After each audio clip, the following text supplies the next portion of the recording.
Hello everyone, hope you all are doing great and safe at your ends. Welcome to the day 3 of pre-hackathon speaker sessions.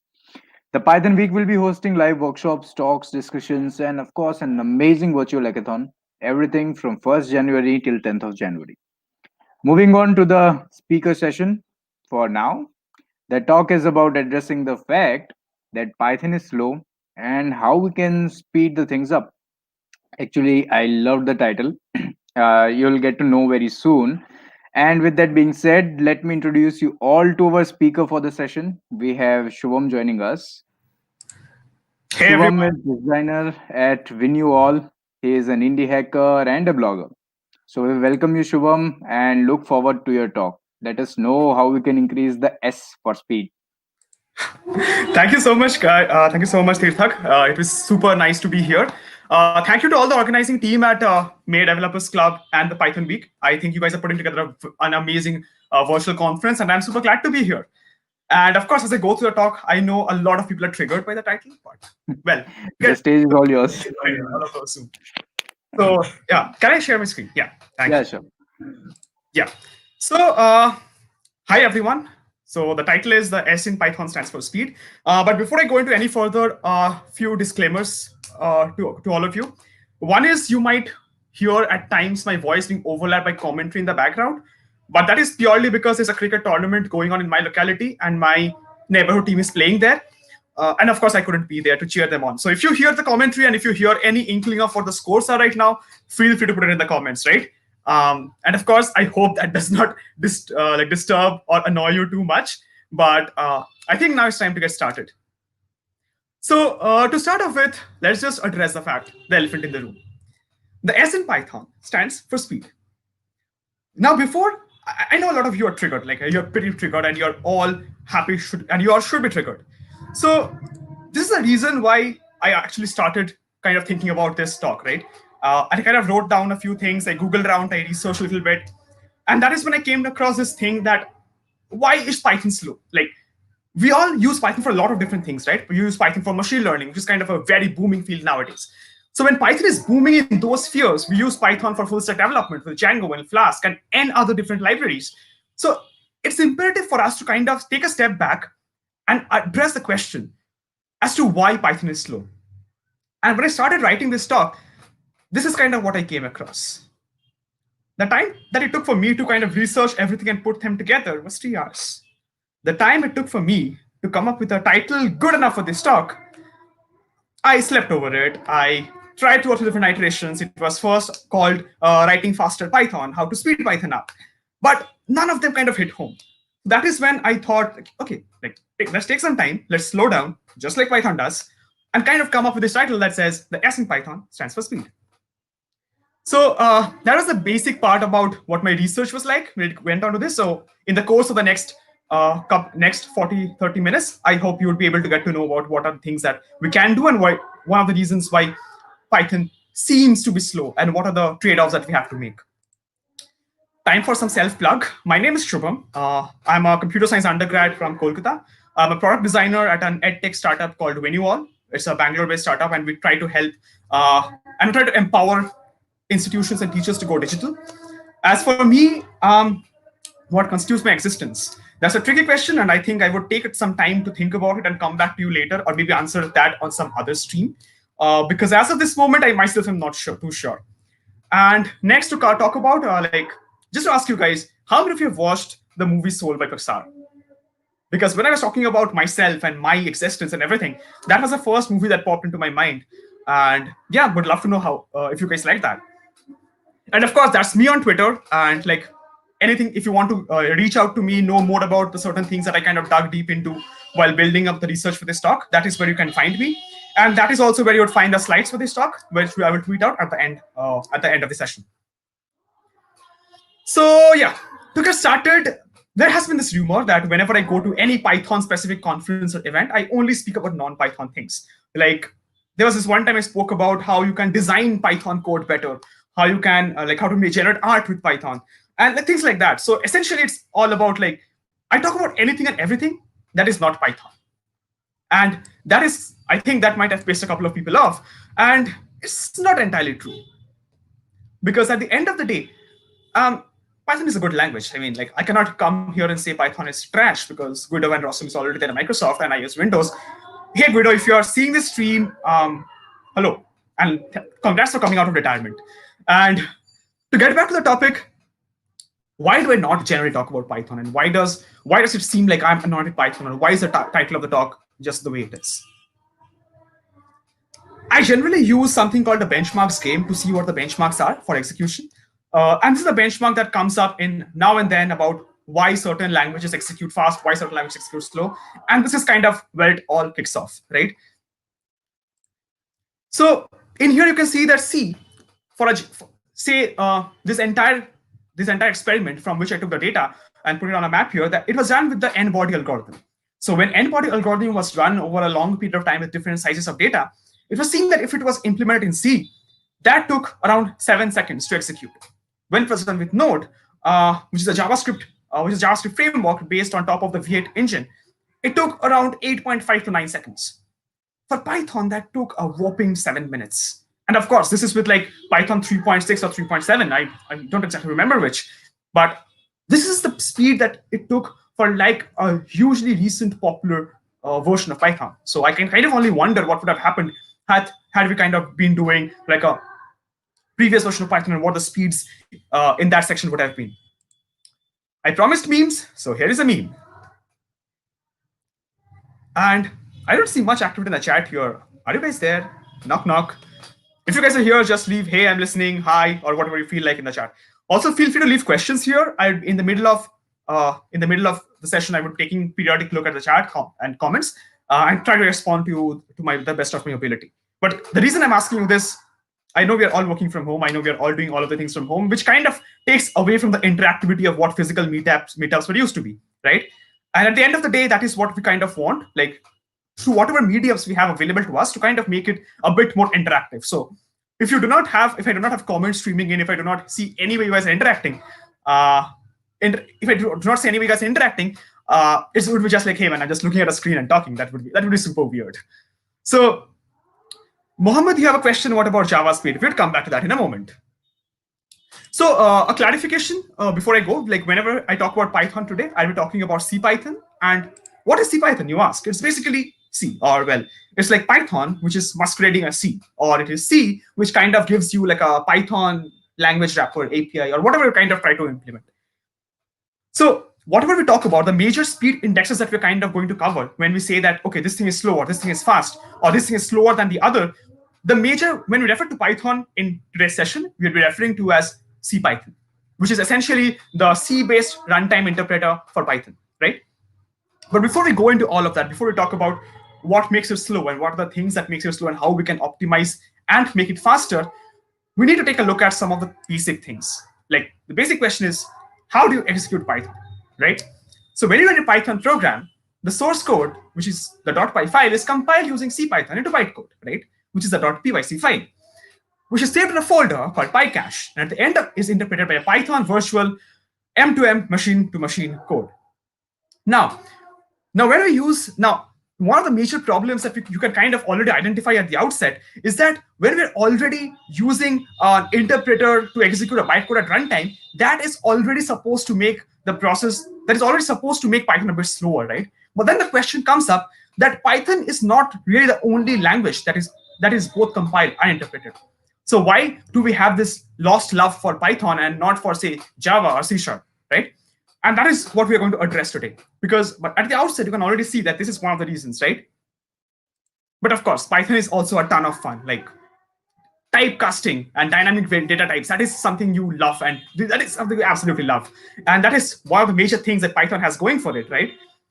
And when those things come into the picture, we see Python is kind of a really holistic programming language. And when this sort of programming language comes to the picture, I would say there are a lot of other things that we kind of also have to keep in mind besides just using, things like runtime or compiler or interpreter. So what are the things that kind of come into the picture, right? So when you're using Python and writing code, so choosing a perfect or choosing an appropriate data structure can affect the performance of your code, of course, right? And if you want to see like exactly what in your code is slowing your program or application down, you can use something called a profiler, right? So profiling of a code can greatly and immensely help you when you're trying to analyze how codes perform in different situations. And you can identify the time slots it's taking for a certain part of the program to execute. And when you do this with the entirety of your program, you check which are the exact segments that is kind of slowing your program down, and what are the kind of things that is you can optimize to speed things up. But before we go into that, we kind of would take a look at what are the reasons why it's considered Python to be slow, and what are some of the optimization techniques that we can use to speed things up, right? Python be like, no, we don't do that here. That is very true. Switching from Java to Python was terrifying for me because it was pretty slow to get output, but it was so free. Of course, the main motive of this talk, of this session, is not to tell you that Python is a bad language and you should stop working with it. The main idea here is to kind of try to figure out how to get the best out of Python. Like we already do, we already write a lot of code in Python, and we take a lot of Python libraries and functions for granted. But this is kind of taking a peek under the hood to see what works, what does not, and how we can make things better. Also, one more plug for you folks. If you think I'm going too fast, just write slow in the comment and I would slow down. Can we get the commentary? Because I can't. I have these big headphones on. So if you hear the score, please put it down here. I can say a couple of really interesting jokes in the comments. So yeah. So this brings back to this entire construct kind of brings us to what are the three major theories that kind of talk about why do we have these certain things? Why is Python slow? So one of the major things that people talk about is the global interpreter lock, right? Or the GIL. We always call it the GIL is the main reason it's problematic. Excuse me. Another reason that we talk about is that they're both compiled and interpreted. But we just now saw that there are other languages as well. So what about that makes it slow? And the last one is kind of what we kind of go back to most of the time, which says that since Python is a dynamically typed language, that is what causes it to slow down. And that is what we kind of try to address here, to see if that is actually the case that causes it to slow down, right? And that is what we're trying to implement and think about. So, right, before I explain what all of these diagrams and lines stand about, let's talk about computing in the modern era, right? So modern computers come with CPU that have multiple cores and a lot of times multiple processors. Like single core processors are something it's kind of alien to us nowadays. We usually use either a dual core or a quad core or a hexa-core. Even our phones have octa-core processors nowadays, right? So in order to utilize all of this extra processing power, the OS defines a low-level structure called a thread, right? So whenever something like an application comes on, you call an application as a process. For example, this Chrome browser or the YouTube app in which you're watching this. And all of this can spawn multiple threads and have instructions for the system on what to do and what not to do inside that, right? But keep in mind, so I'm using the Chrome browser now, right? So it has around, I have 12 different tabs open. So that is at least 12 different threads open at the same time. Also keep in mind that the thread APIs are different for different OS architectures. For example, the thread API for Windows would be different from the thread API for Mac or Linux, right? So when this process spawn multiple threads, we have to think that if one process is particularly CPU intensive, I'm looking at you, Chrome, that load can be shared across different cores, right? And this effectively makes most of the application complete all of these tasks way faster than it would have had it only been operating on a single core, right? And if you have not done multi-threaded programming before, one key concept that you kind of need to understand and grasp quickly is a concept called locks. So unlike single-threaded processes, like single thread means your entire code is running on a single thread, there's no multiple threads spawned, right? To give an example of threads, for those of you who might not know, for example, when you open, say, 10 different browsers, 10 different browser windows, so each one of those tabs in your browser has to open a separate web page, right? So each separate tab, you can consider that to be one single thread, which is doing the work of opening a web page, right? So coming back to multi-thread processes. So in single-thread processes, when you're sharing variables, whatever you're doing variables, that's all kind of like normal. You don't have to worry too much about it, right?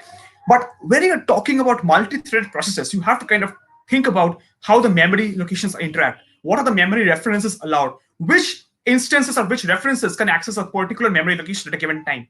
So these are all of the things that you need to keep in mind. Now to think about how the memory allocation in in a dynamic language or a memory allocation in Python works, right? So what is essentially creating a variable? Like creating a variable is essentially allocating a space in the memory, right? And when you allocate a space in the memory and you have multiple things referencing to that single memory space, like multiple instances of the same variable, that is what is counted, right? So what Python does is it counts a number of references that are there to the given memory location, and it counts that. If the number of count of references of a particular memory location is 0, that is when the memory is deallocated and the memory kind of opens up, right? So that is the basic concept of memory allocation that kind of need to take a look into. The challenge comes when variables are shared with multiple threads, right? So imagine you have one single processor on your computer and multiple tabs on your Chrome browser, which are multiple threads, are trying to access that exact same compute space. Or maybe you have a single RAM chip and everyone is trying to access that one single RAM chip, right? If you kind of zoom out and look at it from a broader perspective, this is what causes servers to crash. Like you have too many requests, not enough resources to allocate for those requests. So when we bring that down, zoom in and talk about these things in the OS level, we talk about resource allocation among threads. And this is where CPython comes in. If you take a look at how CPython locks that reference count and helps everything go smoothly, right? So this global interpreter lock that we talk about is a carefully controlled, we can say it's a controller, right? It's like a gatekeeper. It controls thread execution. The interpreter can only execute one single operation at a time, and it does not matter how many threads that process has, right?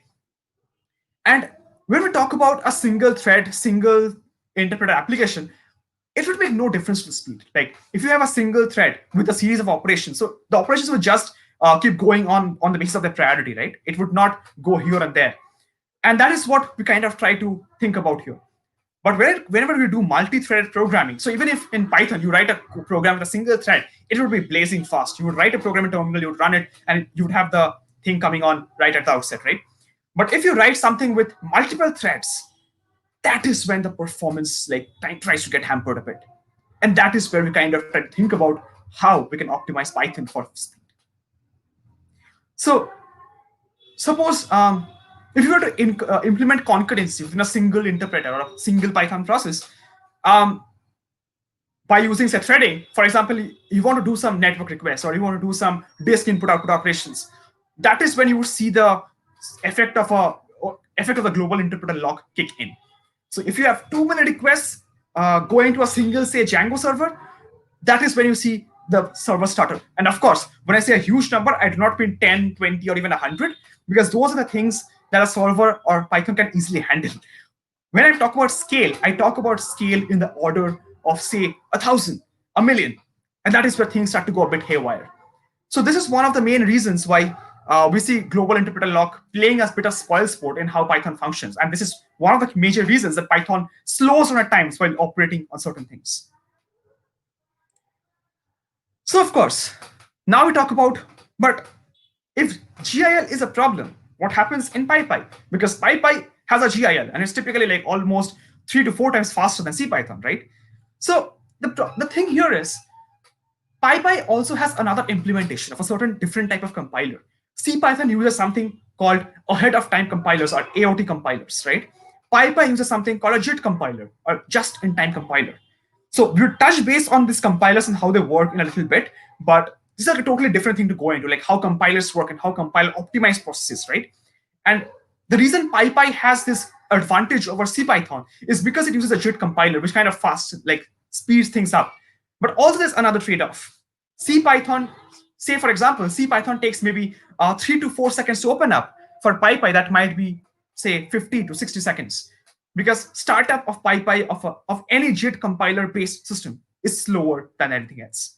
So that is what we have to kind of think about. So Jython. So Jython is essentially what happens when Python is compiled down to Java.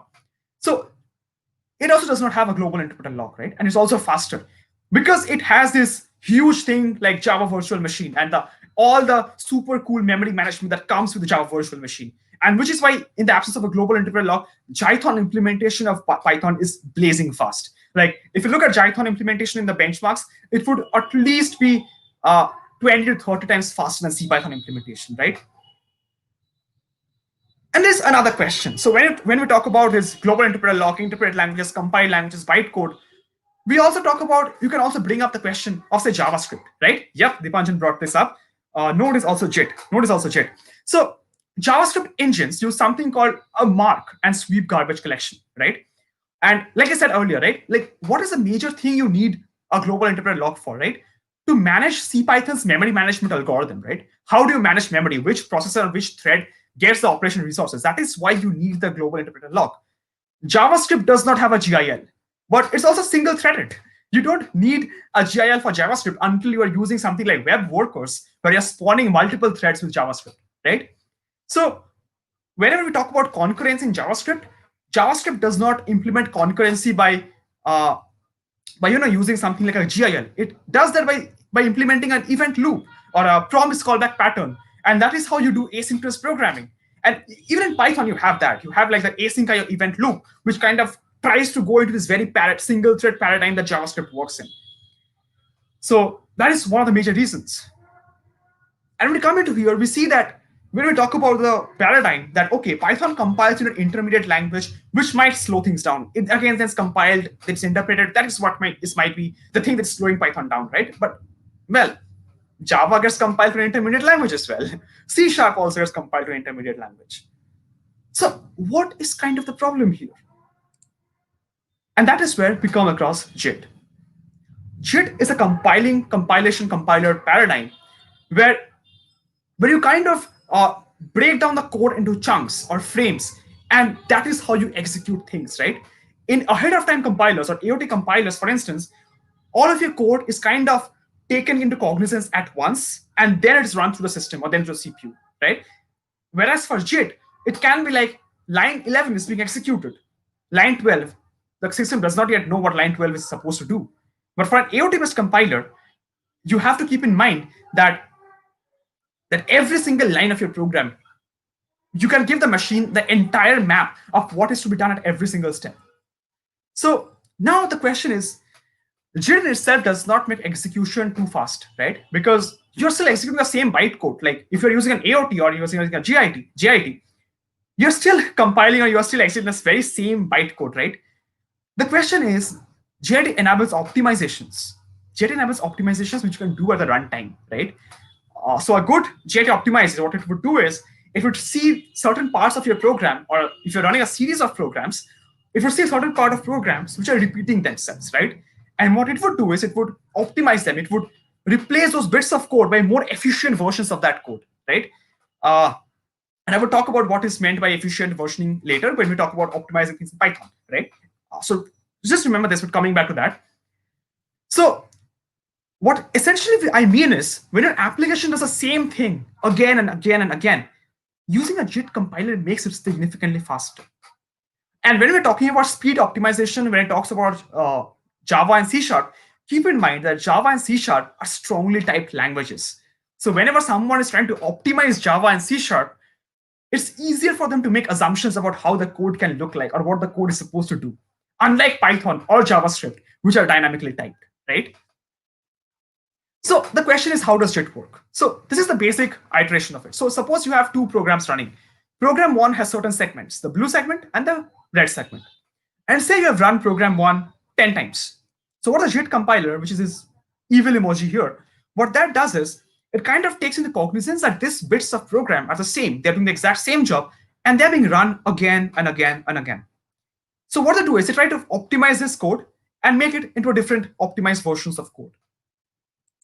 When you're running program two with the very same bits of code doing the exact same things, what a JIT compiler would do is they would replace the code, they replace the instance of code in the original code with a more optimized version.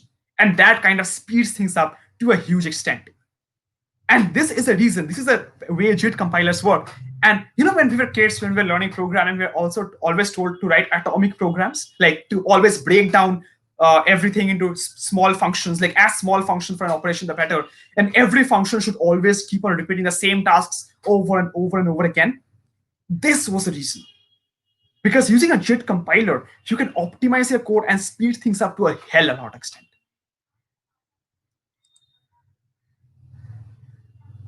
Which brings us to our next question. JavaScript is dynamically typed. So in JavaScript, you don't need to be defined, right? Whereas what your variable would be like, or what your function is going to do, or what your function type is. You can literally interconvert them all at once without having to worry anything about the backend implementation. Because Python does the heavy lifting for you. Statically typed languages are the ones who kind of force you. Okay, you have to define it as float. You have to define this int. You cannot compare between float and int. Things like that. And the thing is, statically typed languages aren't designed as such to make your life hard, right? They are designed because that hard leveled way, that hard coded or hard rule defined way is the way the CPU works. The CPU kind of needs those things to be hard typed because it knows what to do and how to do with what, right? This is the reason why when you have Python, this is the basic reason why if you hear me talking at times, you would hear me talk about how Python is just essentially a wrapper on top of C, or I call it a DSL.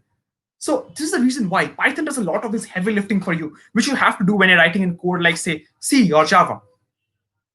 So if everything eventually needs to equate to a simple binary operation, anything you write in code needs to be like all the objects and everything has to be typed down, typecasted into a low-level data structure, which the CPU can understand, right? And that is what you have to keep in mind.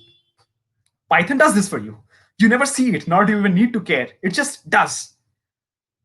The thing is, not having to declare the type is not what makes Python slow. The design of the Python language enables you to do like almost anything that is dynamic. Like you can do any little thing with Python. You don't have to worry about typecasting at any level. But the thing is, this ease of use that Python offers is also what makes it incredibly hard to optimize. Which brings us to this particular question. The very thing, dynamic typing, that makes Python amazing is the exact thing that slows you down. I'm not sure how many of you kind of follow the Naruto or the Boruto series of animes, but essentially it was seen there. Like Baryon mode is something Naruto unlocked, right? But the thing with Baryon mode in Naruto was that he got enormous powers. Like he could do almost anything you could imagine in that anime series. But that incredible power was also killing him. And that is essentially the same with Python and dynamic typing. What makes Python so amazing is the exact same thing that slows it down. Which brings us to our next question. We have investigated a lot. Like we had talked about a lot of things that makes Python slow, right? We talked about having a global interpreter lock, which might slow things down. We talked about how dynamic typing makes Python slow down. We talked about how using JIT compilers can make things fast. But then we saw that because Python is dynamically typed, you cannot really use JIT compilers all the time. And that is problematic. If you cannot optimize something by design, if you cannot figure out how to optimize something because it's dynamically typed, what do you do? And which brings us to our next step. Now you're going to see some very basic top-level processes, which you can do, some basic practices or implementations that you can use to speed your Python code up, right? And that is when we kind of think about, okay, this is what we can use, this is what we cannot use, and those sort of things which would help you kind of speed your code up, right? Which brings us to this, the rule of optimization. So when we try to optimize a code to run fast or to do anything literally, we have to kind of take a step back and think about why do we need to optimize? And do we even need to optimize? So when the founding computer science gods, they talked about optimization, they kind of defined not one, but multiple rules. And that is what we're going to take a look at today. Like, what are the things that you should keep in mind when you're optimizing stuff, when you're optimizing your code, and what are the things you should definitely not do? Rule 1, don't. You don't even need to think about optimizing your code unless you absolutely have to. Suppose you are running a company which needs super fast response times, which needs more threads, more processors, more compute power. So instead of spending your time to think about how to optimize your code to handle that, the very first thing you can do, the very brute force method, is simply to upgrade your hardware. Bring in more compute power, bring in more storage, bring in more processing power, and you can always make sure your system does not crash, right? The next rule is don't until absolutely necessary. Think about the implications of optimization. Like my major point that I want to say you is don't optimize for the sake of optimizing something, right? For instance, you might optimize your code and make and condense 5 lines of code into a single line of code. But for a user, for your customer, the main concern is the app keeps crashing at all times. So how do you trade off? Like, do you want to condense 5 lines into 2 lines, or do you want to make sure you listen to your user and customer and then figure out what to do? So the thing you should keep in mind is what would happen to the sanity of the next person who's coming to maintain your code base, right? Because you might do some serious cool hack, you might condense 10 lines down into 2 lines, and that is a huge level of optimization when it comes to line of code. And maybe your optimization led to a huge performance enhancement too. But take a step back and think, when someone else is coming to maintain your code, would they be able to understand what you have written? How difficult it is? And when you talk about how difficult these certain things are, you kind of try to take a step back and think about whether you need optimization in the very first place or not. The next step, if you're going for optimizing at all, don't guess as to what you can optimize, what is possibly a good optimization. Profile your code, see where the time is being eaten up, see which part of code you can optimize. If you have a code base with, say, 3,000 lines of code, you won't be able to optimize all of it at one go and make it like, say, 300 or 400 lines of code. That's a weird idea to have in the very first place. So just if you have to optimize only the parts that is necessary, right? Dipanjan has brought up something here. CPython actually has two types of garbage collector. One uses a reference counter and another uses a cyclic approach. PyPy only implements a cyclic one, hence gain some amount of performance from there. Absolutely correct. So that is totally correct, Dipanjan, and I totally agree with you. And like, yeah, this sort of different approaches to computing is kind of helping PyPy kind of go above CPython as an interpreter, right? The problem here between the trade-off between PyPy and CPython here is that with PyPy, the startup time is huge. With CPython, it starts up at the drop of a hat. You just click and okay, CPython is good to go for you. So at the end of the day, you have trade-offs, right? When you talk about optimization, again, this is the same question we kind of circle back to. If you're optimizing, what are the trade-offs? If you're using PyPy and not CPython, what are the trade-offs? And that is the things we have to keep in mind. So while we take a look at what are the different things and practices we can use to optimize the code, let's take a look at some of the things that we can take a look at here. Use mathematical relations. So whenever someone tells us to write a program to add 10 numbers, the very first thing we do is simply run a loop. Simply run a loop over 10 numbers, add them, store them in a variable, and kind of print that out, right? And that is what causes a lot of problems. There are a lot of established mathematical relations as to how you can do certain operations in a more optimized way, right? I'm not sure if you can see the code properly, but this is what the code does. The first block of code is essentially like you run a code, you go through a million numbers, and you kind of do it, right? The second one is you simply use a mathematical operation. We all know that for a sum of 10 different numbers is essentially n into n plus 1 by 2. Why don't we simply do that? That's a lot less overhead over like running a loop, making sure the memory is allocated for the loop, the processing power is allocated for the loop, and all of those things. And the thing is, a lot of people would not understand why you're doing the second step, right? In those cases, if you're using these optimizations, one huge word of advice, please comment. Please use comments and write down why you're using a certain optimization, why you are using certain things in a certain way, which is not available at like the drop of a hat. If you think of optimizations which you cannot think at the drop of a hat, which are not a brute force, it helps write a comment or two, right? So this is one of the ways in which you can optimize. And this is like it causes a huge speed gain, right? So suppose n here is in the order of, say, a million numbers, right? Say 1 million numbers. The first sum of us 1 million numbers. In this case, like the second approach would be like orders of magnitude less than the first approach using a loop, right? And these are kind of the kind of things we kind of shave times off certain things, certain segments that we're trying to optimize for right now. Use built-in functions.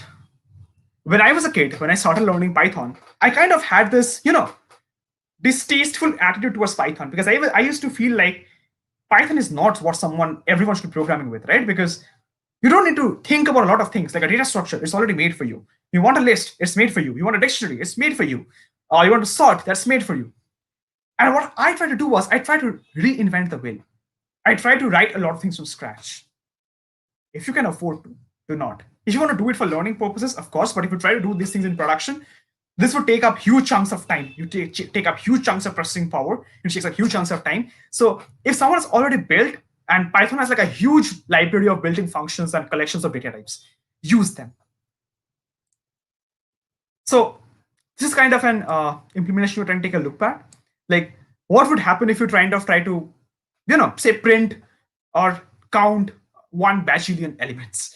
With a loop, it would take a huge lot of time. And I will show you the timestamps on the next slide.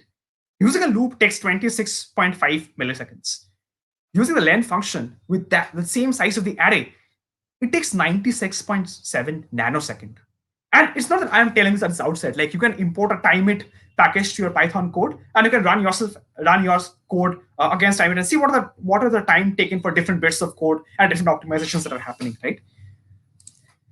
Next is another point, and that is like concatenation of strings, like, and the very first idea that we kind of have in our mind is that we can just use a plus, like just add two strings using a plus. The problem here is if you use the plus operator to link multiple strings in Python code, each time it would create a new object. And the creation of so many new objects over a period of time, say you are concatenating 3-4 different strings, not too much of a performance drop, right? Suppose you're trying to concatenate 1 million strings or 1 million words. That is when the performance debt starts to build up, right? And the creation of so many objects will hamper the memory utilization. So if you use an iterator such as a list, which has multiple strings, the best way to concatenate or join them is just use a join method, and it would not create a huge number of objects to start with. So it would also help you save on your memory bandwidth. This might not be super visible in the screen, but this code essentially does that very bit. It takes it. There are two functions. One function uses the built-in method, and the other function just tries to kind of do it in the brute force way. And here's the time stamp that it takes for each one of those things, right? So if you use the join function, 14 seconds. Using a plus function to concatenate, and this data set is over 1 million strings, like 1 million words in an array. That is what we're trying to join here. 79 to 80 seconds. You would stay for almost a minute and a half trying to watch all of those go in. Whereas in here, it would just be like less than half a second, like less than half a minute. And these are things you kind of have to keep in mind while you're doing things, right? Next, you come into paradigms of this, permission versus forgiveness. To look at it from a broader perspective, to zoom out, permission versus forgiveness kind of takes a look at, say, a while loop and a do-while loop, right? Permission is essentially while loop. While something is there, you do it, right? For do-while loop, you do something and then you see while, okay, then you ask for forgiveness to not do a certain thing, right? And this has huge performance implications when you are looking at when you're working with JavaScript. When you're working with Python, I'm sorry, I'm so used to talking about JavaScript that by default that is the language that comes out. Apologies. So when we talk about Python and these sort of implementations, it's always easier to ask for forgiveness than to look for permission. Because what happens when you're looking for permission is you're kind of going ahead, you're taking the data up, you're checking what it is, then you're coming back again, and then you're doing the flow, right? With forgiveness, what happens is you go ahead, if you hit a rock, you kind of just fall down, get back up, and just continue the rest of your code. You don't have to do this entire to and fro where you go ahead, check if something is there, come back, then execute.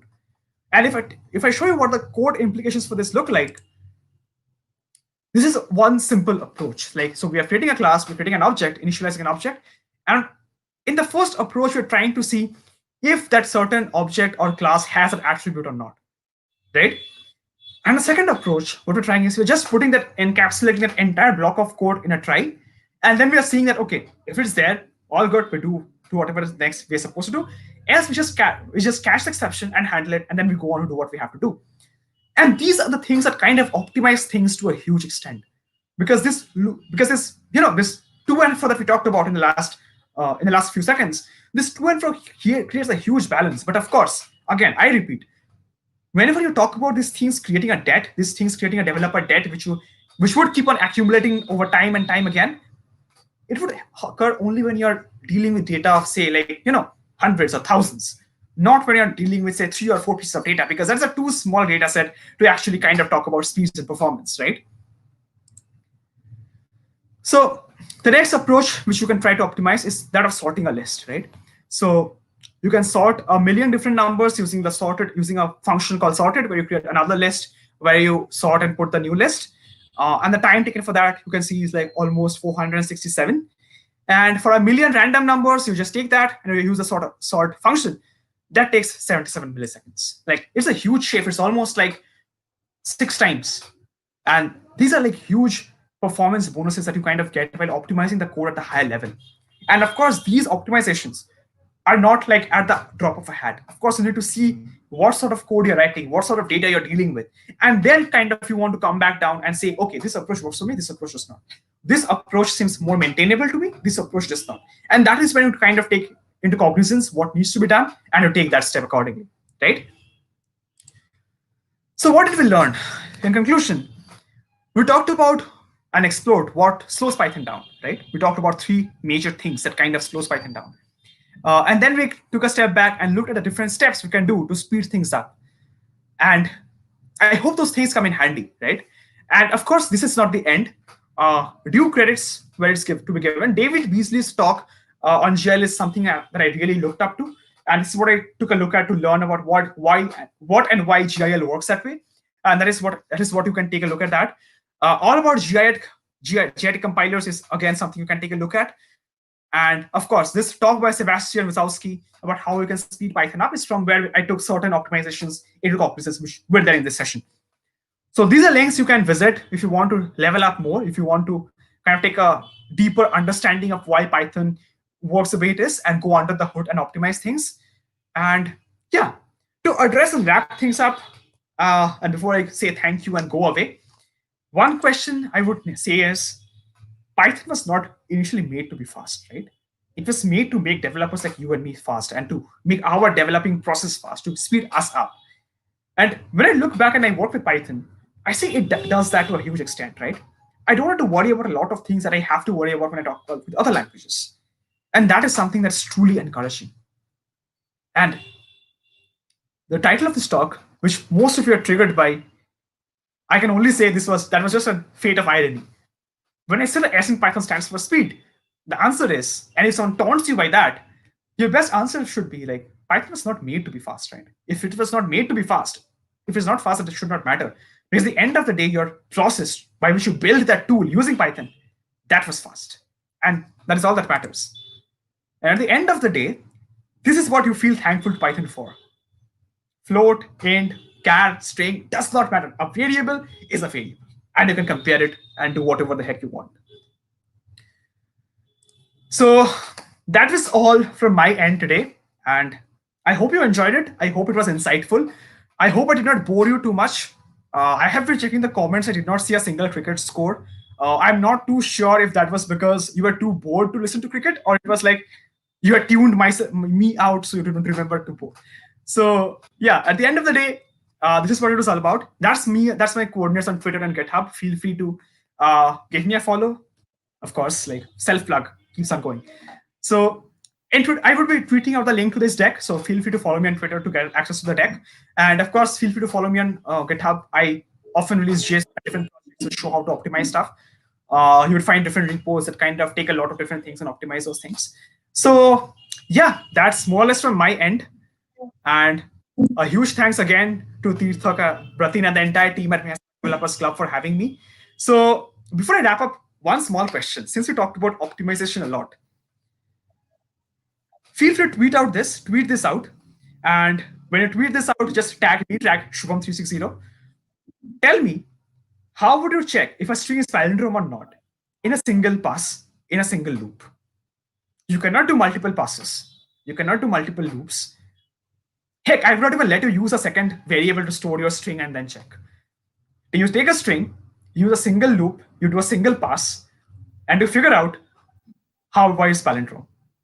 Not strictly a Python question, but feel free to implement whatever language you want. Go ahead to Twitter, feel free to tweet your answer out, tag me there, and I might just give you something in return. Like whichever solution seems the best feasible, you might stand to gain something from here. And yes, this is my way of saying I'm doing a giveaway. I don't have a YouTube channel, so I cannot say like, share, subscribe. Like, share, subscribe to the Mehsana channel. And yeah, over to you, Thak. So it was indeed a great session. I don't know where the Python has S or something for speed. I just hear you out everything, and I must say this session passed away too fast. And but it was indeed an amazing one. We have a great, bunch of audience. They have answered. They have questions, but you answered them on the way. So I don't want a Q&A session now at the end, and I don't, to see any of the question unanswered. So So I if think you have any question, yeah, yeah. yeah, go ahead, So yeah, Shubham. Dipanjan mentioned something. Node is also JIT, but Yeah. so when we talked about JIT compilers, we talked about things like how JavaScript handles certain things the way it is, right? So if we kind of try to parallelize Python and JavaScript in the paradigm that we were discussing today, I would have to go into web workers and talk about web workers performance where you can spawn multiple threads in JavaScript. That's a separate talk altogether. But thanks for the idea. I would ready to talk on this, and who knows, maybe you can talk me to your session and I can give a talk on that. Amazing. So the next one. That's another question. Yeah, do you have to import these libraries when writing a program? So the thing is, a lot of libraries that I talked about when it came to optimization, a lot of these things are built into Python, right? So if you update Python to a latest version, 3.7 or 8, I'm not exactly sure, that is where you would find a lot of these things already built in. So if you want to write to kind of want to see things like how much time a certain things take. So a profiling tool is something to download. There are a lot of profiling tools out there. You can just Google about profiling tools for Python, and you find a bunch of free tools on the internet. The one package you need to import if you're trying to do those timing things in your program itself is called timeit. So if you can just check the PyPy documentation about how to import that package and just get started with it. But other than that, I don't think I talked about many different libraries that you have to import. So yeah, because see, at the outset, I talked about speeding Python up, right? As many libraries you import, you slow your session, you slow your code down even further. So, which is why I've always been a huge proponent of using vanilla code. Like whenever I even talk about JavaScript or Java or Python, I always just say, man, if you can do something in vanilla, do it in vanilla. Which is the only reason if you look at a lot of different websites I make, I simply use vanilla JavaScript. And because at the end of the day, vanilla is the one that is the most performative, right? And there is another question here that is it possible to create our own library in Python? Of course it is. It's like super easy to create a Python. There's a ton of documentation available there. So feel free to reach out to me. I can send you a couple of links which you can maybe use and build your own Python package. And yeah, maybe then you can show me what you have built and we can like have a session on that. How to optimize nested for loop. So I would answer it this way. First of all optimizations are subjective, right? The optimizations I talked about are not like absolute things which you should always be doing with your own code. Don't do that. You might be your manager sometime. So the idea is nested for loop. Think about why are you using a nested for loop in the first place? Are you trying to like go through a string inside a string? Inside like are you doing something like say you are passing through a sentence, then you need to pass the words or the characters in that sentence. Scenario where you need a nested for loop, right? Try to think about scenarios where you can do all of this in a single or double pass, right? For instance, if I talk about, say, okay, let me give the example of Java, right? In Java, you have a library called string buffer, right? With string buffer, you can easily scan a string of text and put them in an array which contains all the words in that, right? And if you kind of do the same thing again with a single pass, a single for loop, you get all the words, right, in another array. And you can use a single counter to increment the array and everything. So that is like off the top of my head a brute force solution to something like that. But of course, I think this is a subject to greater scrutiny, and it all depends on like what is the scenario you have in mind and what we can solve for. So yeah. Amazing. I think, yeah, this is an end to the Q&A session. So this was really an amazing one. We have never seen this much of interaction in the comment section. During the time when you were speaking, it was really amazing. Right now, all the participants are not live, but the recordings will surely be accessible to everybody. Some of these links will be shared in the Discord, and they might ask you question there in the Ask the Speaker channel. So feel free to answer them there. Thanks a lot, Fair, Shubham. It was fair indeed a enough. great one. Yeah, and but Thank you I so want much. to ask you one question. Yeah, I feel free. saw some of your projects at the places. I don't know where, but you did do Did you great follow me? designs and all of. I Did you don't know. follow? I That's don't my follow first you. question. No, no, I don't follow you. Okay, why don't you? That's the first I question. have. Follow on both GitHub and Twitter. I'm No, amazing. Self-employed. yeah, Okay, go on. I'm seeing some of your blogs, I think somewhere, I don't know, and I've Mhm. seen your designs. Would you like to, give some insights to our hackers on how to build that type of thinking about design and what you can share about it? So, I would ideally like to not get started on a full-fledged talk about design because I'd be like going on and on and ranting about it. It's just six. You'd probably hear till 10 if I start talking about design. So, insight to the hackathon hackers and everything, that how do you build a good design, right? The first thing is steal from others. If you see a good design on the internet, take a screenshot, save it. Like even I have a Google Photos album called UX Shots. Like whenever I use an app which I see has a cool interface, I just take a screenshot of that and I keep it uploaded there. And whenever I need some sort of inspiration as to how certain things would look, I just go there, take a look, and see how others have implemented that certain thing, right? So the very first thing is that you simply rip off others' work and see what they have built, and you take inspiration from that, right? And as you Right. keep on doing this over time and time again, you generally develop a design sense altogether. What are the typography you should use? What are different colors which go well together? How should you build a color palette? How should you lay things out on a plane? What is white space? How should you use negative spacing to make your design breathe, right? So these are other things I think. I don't think you can teach someone these from the very outset. You can Hmm. learn something like color theory, you can learn something like typography. But to talk about the basic design sense, I think, excuse me, I think that comes with like over time, like you learn through things, you do things, you implement, you go wrong. Like a lot of things, like if you have seen my portfolio, that is probably the fifth or sixth version of it. Like the very first few versions were probably super crappy. If you look at a project called Artemis, that like when I first built a hackathon back in 2018, it looked really bad. And when it's kind of growing things now, so for Artemis, for instance, around 3-4 months back, I kind of sat back down and I said, okay, let's give this a dark mode now because I now know how to make things, how to design things in a better way. So I think those are things that came into the picture. And design, I think, is all about seeing and learning and growing from there. And that's, I think, most of the things about it. Right. I think we have one or two more questions. Yeah. Any suggestions to get pro in Question Python? to answer. I don't think I'm a pro because I always keep on Googling. I even forget how to often like write an if statement in Python. So I don't think you can.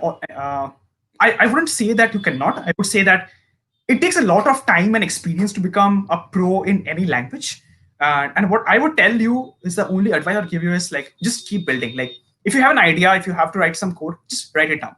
And that is the only way. Like you can build things, you can write code, you can get experience to that.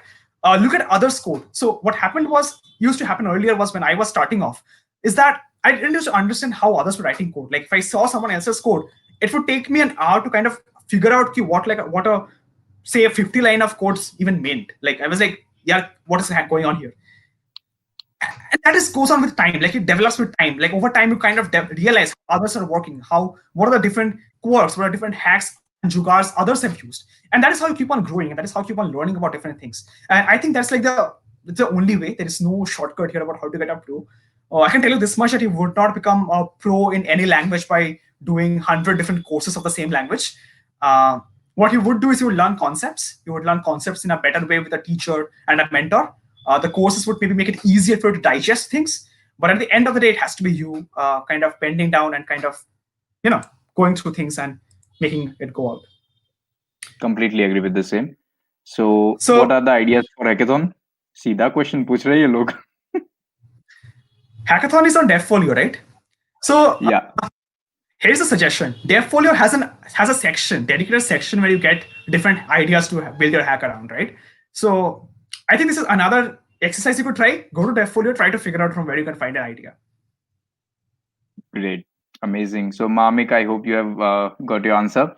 About design, which you said, it was really amazing. And I completely agree with your point that it can't be, taught to someone just like Python or something. And one more thing, I still regret why I don't follow you, but I'll do for sure from now. And I hope everybody loved your session and will do the same. Okay, someone has written you are fast as C but understanding as Python. Amazing. I Oh, loved thank that you. comment. You are Thank actually. you so much. Feel free to tweet this out as well. Like if you tweet this out, it will stay forever. It would always keep on gracing. And yeah, like that would be amazing.